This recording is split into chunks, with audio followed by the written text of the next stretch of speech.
Greetings, fellow hostages. Captain Black here. Today's topic, self-defense is self-love.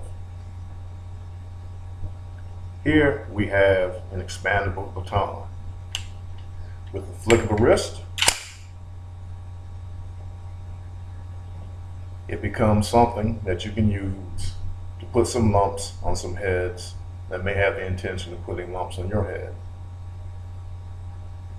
Now, peace-loving people may recoil at the thought of having to carry weaponry.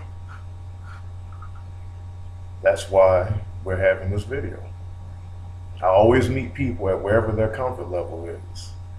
My comfort level includes stun guns, pepper spray, the aforementioned baton, and up to and including firearms. Not because I like hurting people. Well, some people do deserve to be hurt. But because I know that in the real world, not everybody is going to play by Marquis of Queensberry rules. Since I'm not a rich white person, I'm not burdened with the illusion that the world around me is Sunset Strip, Rodeo Drive, Greenwich Village, or a suburban enclave filled with upper income, mostly peaceful professionals and retirees.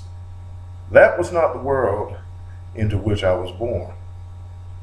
Once crack hit my neighborhood and neighborhoods like mine nationally in the 1980s, my lifelong loves of political philosophy and poetry had to take a back seat to the very real demands of self-defense.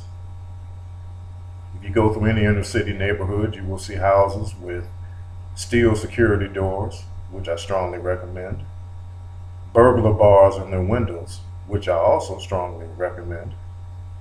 And these measures are not in place in case of alien invasion or demonic possession, but no, they are,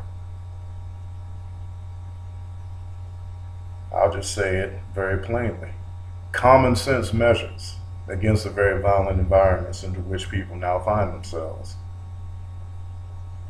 It's interesting watching people move to high crime areas and pretend that by virtue of their pale skin, that these high crime areas will not impact them.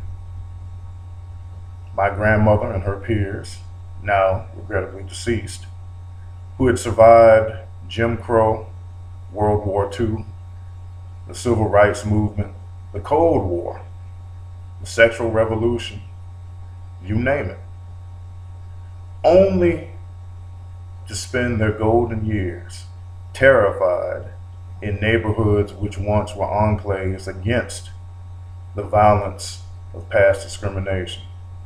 That is a bitter irony. And the bitter irony was a lesson for me that we may have once seen each other as brothers and sisters, speaking of the American Black community, but that is no longer the case. Now, for any white person silly enough to move into violent Black areas, while as a humanitarian and an anti-crime activist, I should feel sympathy for them.